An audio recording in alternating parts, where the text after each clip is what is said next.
नमस्कार दोस्तों। आज मैं आप लोगों को ब्रिक्स के बारे में बताऊंगा कि ब्रिक्स की स्थापना कब हुई।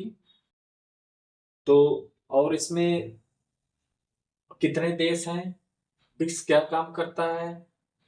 तो ब्रिक्स, सबसे पहली बात तो ये एक व्यापारिक संगठन है, सैनिक संगठन नहीं है। तो ब्रिक्स में पहले सिर्फ 4 देश थे।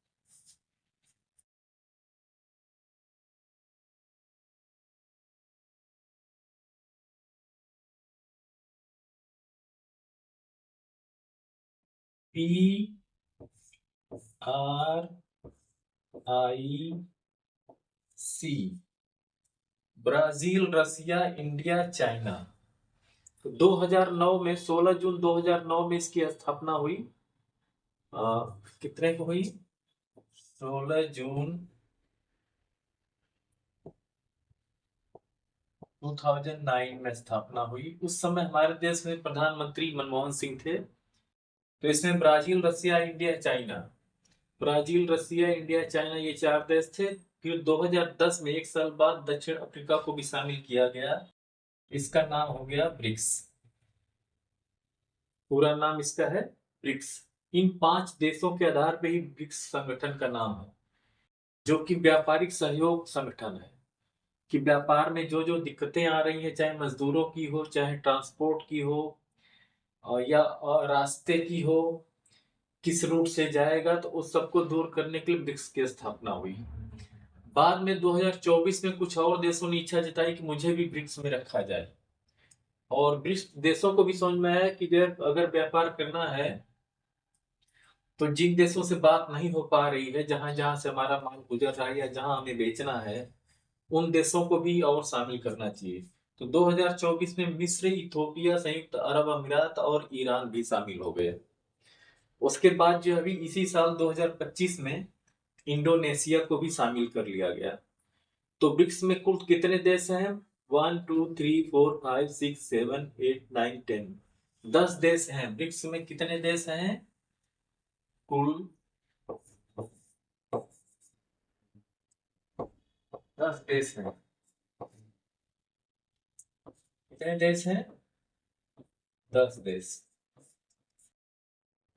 तो ब्रिक्स का नाम इन्हीं शुरू के 5 देशों के नाम के आधार पर पड़ा हुआ है, ब्रिक्स। बाकी और देशों ने, कुछ और नए देशों ने भी कहा है कि ये तो दुनिया के टॉप जो है विकासशील देश हैं। इसमें एक बहुत बड़ी अर्थव्यवस्था है ये इनकी, और बहुत बड़ी आबादी का भी क्षेत्र है। तो इसमें हमें भी शामिल किया जाए। बहुत ज्यादा व्यापार होता है इन देशों का, तो हमें भी शामिल किया जाए। तो और देशों ने एप्लीकेशन अपना डाल रखा है, अप्लाई कर रखा है कि हमें भी इसमें शामिल किया जाए। तो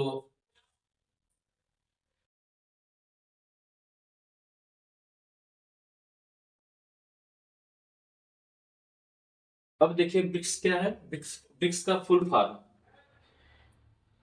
एग्जाम के लिए बहुत जरूरी है। जो लोग आईएएस पीसीएस की तैयारी कर रहे हैं, क्लर्क की तैयारी कर रहे हैं, एसएससी की तैयारी कर रहे हैं, रेलवे की तैयारी कर रहे हैं, उनके लिए जानना जरूरी है कि ब्रिक्स क्या चीज है। एकदम इत्मीनान से। ब्रिक्स की स्थापना 16 जून 2009 में हुई थी। 16 जून। ये प्रश्न पूछा जाता है कि ब्रिक्स की स्थापना कब हुई। तो उस समय हमारे देश के प्रधानमंत्री कौन थे 2009 में? मनमोहन सिंह।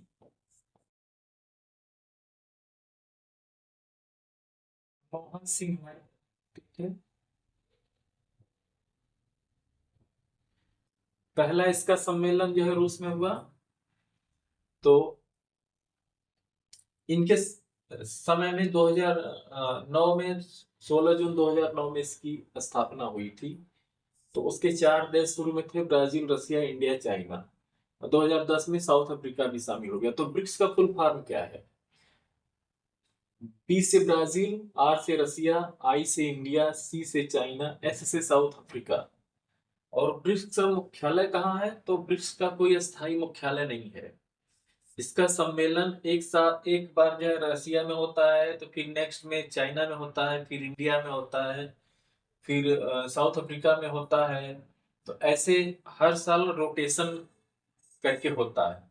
अब और देश आ गए हैं इसमें, तो वहां पे भी जो है इसमें आयोजित किया जाएगा। तो बारी बारी किया जाता है। हाँ, लेकिन इसका एक प्रमुख शाखा है न्यू डेवलपमेंट बैंक। ये भी जीके का क्वेश्चन है। ये कहाँ पे है? संघाई में है, चीन के संघाई में है। तो यहाँ पे सारा आर्थिक योजना बनाई जाती है। ब्रिक्स तैयारी कर रहा है कि हमारी एक मुद्रा भी हो। तो अभी कोई मुद्रा फिक्स नहीं है। कोई कहता है कि ब्रिक्स इसकी मुद्रा रहेगा, कोई कहता है कि नोट इसकी मुद्रा रहेगा। ऐसे करके लोग अभी अंदाजे लगा रहे हैं। हाँ, लेकिन ये जो देश हैं ये आपस में व्यापार कर रहे हैं। इनको इनके सामने समस्या क्या है कि इनके सामने समस्या है कि जब भी ये व्यापार करते हैं तो डॉलर में करते हैं। तो इनका कुछ कमीशन लगता है। उस कमीशन से बचने के लिए जो है इन्होंने ये संस्था स्थापित की है। तो इन्होंने ये कोशिश किया है कि हम आपस में ही जो है अपनी मुद्रा में व्यापार कर ले या कोई एक नई मुद्रा बनाए। तो अभी रूस और भारत के बीच में वास्त्रो अकाउंट खुला हुआ है। वास्त्रो अकाउंट मतलब कि जो है जो व्यापार हो रहा है रुपी और रूबल में। इंडिया का रुपीस है और यहाँ पे जो है रूबल है। तो उनका रूबल जो है हम अपने अकाउंट में लेते हैं और हम अपना रुपया उनको देते हैं। उसी का एक्सचेंज करते हैं। उससे हमें कमीशन से बच जाते हैं। तो हमारे देश के हर बैंक में वास्तविक अकाउंट कोई भी विदेशी खुलवा सकता है अपने व्यापार को सुगम बनाने के लिए। तो इसका फुल फॉर्म है न्यू डेवलपमेंट बैंक। तो इसका फुल फॉर्म चार तरह का दे देगा। एक सही रहेगा, तीन और गलत गलत रहेगा।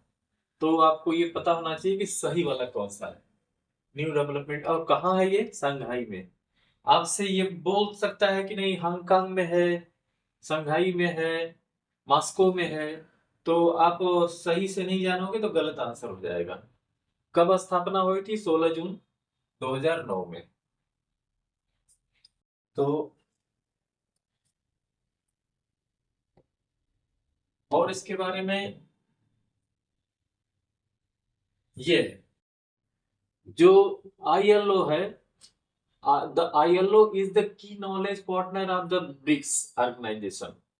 आईएलओ है कौन? International Labour Organization. तो अंतरराष्ट्रीय श्रम संगठन ये कहाँ है?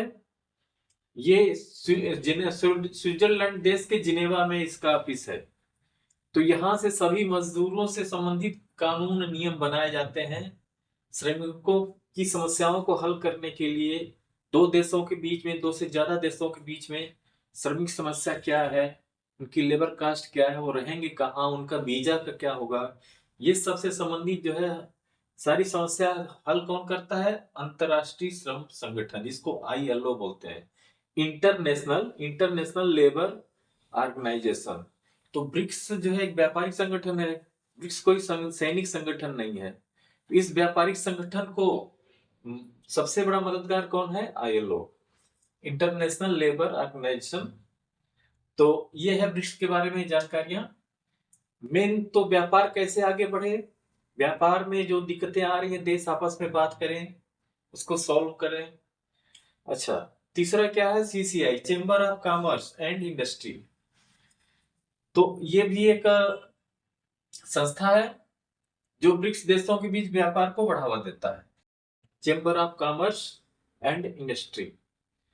तो ये है इसका कोई अंतरराष्ट्रीय श्रम संगठन संयुक्त राष्ट्र संघ की एक संस्था है जो श्रमिकों की समस्याओं को हल करने के काम आती है।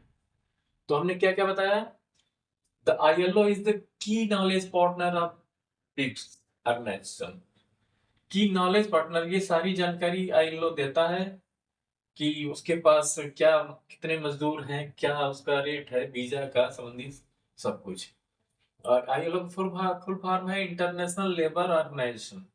आईएलओ का हेडक्वार्टर कहाँ है? जिनेवा, स्विट्जरलैंड में। आईएलओ है कौन? अंतरराष्ट्रीय श्रम संगठन, संयुक्त राष्ट्र संघ की एक संस्था है। तो जो संयुक्त राष्ट्र संघ अमेरिका में है उसकी एक संस्था जो है आईएलओ है। जो कि श्रमिक की समस्याओं को हल करने के लिए काम करती है।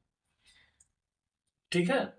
और ये चौथा है CCI, chamber of commerce and industry. इसका ऑफिस जो है रूस में है। ये भी व्यापार, ब्रिक्स देशों के बीच के व्यापार की समस्याओं को हल करने के लिए होता है। तो ये था हमारा जो है ब्रिक्स के बारे में अध्ययन के दृष्टि से जो कि एग्जाम में आता है, वो सब जानकारी। पसंद आया हो तो लाइक कर दीजिएगा। धन्यवाद।